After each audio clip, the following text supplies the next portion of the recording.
A18 Pro chip in iPhone 16 Pro is just as fast as Apple M1 chip in multi-core test, reaching desktop-class performance after 4 years. The new iPhone 16 Pro is a pretty impressive device when it comes to the new front-facing functionalities and the hardware changes. Apple saw fit to introduce a new camera control button, which, as the name suggests, controls most of the camera features on the iPhone 16.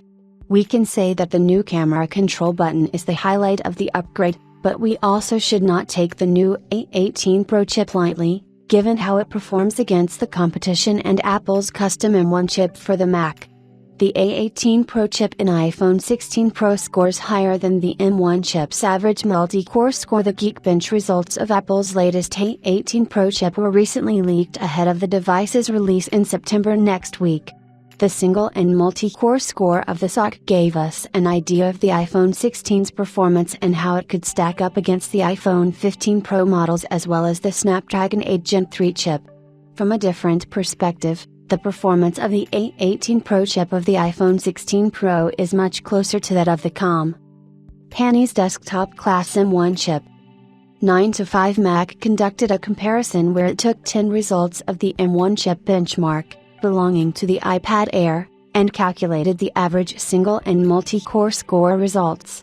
We have recently discovered that the A18 Pro chip's single-core score is 3,409 and the multi-core score is 8,492, and in comparison to the M1 chip's average, the iPhone 16 Pro is really playing catch-up with the big boys. The average multi-score of the M1 chip was reported to be 8,351, which is slightly lower than the A18 Pro's 8,492, and at first glance, the performance gap is marginal. We have to take note that the M1 chip is based on TSMC's 5nm architecture and was launched 4 years ago in 2020 for the MacBook Air and Pro models. The A18 Pro chip, on the flip side, is based on the company's second generation of 3nm process from TSMC, delivering more or less the same performance. However, the die size is different between the two chips and it plays a major role when it comes to data transactions between the transistors. We should also note that this is only a single comparison, meaning that multiple tests could draw different results.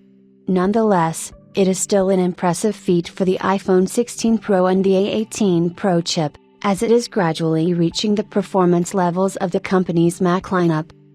Apple is expected to announce the M4 MacBook Pro models next month, which will possibly come with a second generation of 3nm process from TSMC as well, similar to the A18 Pro chip.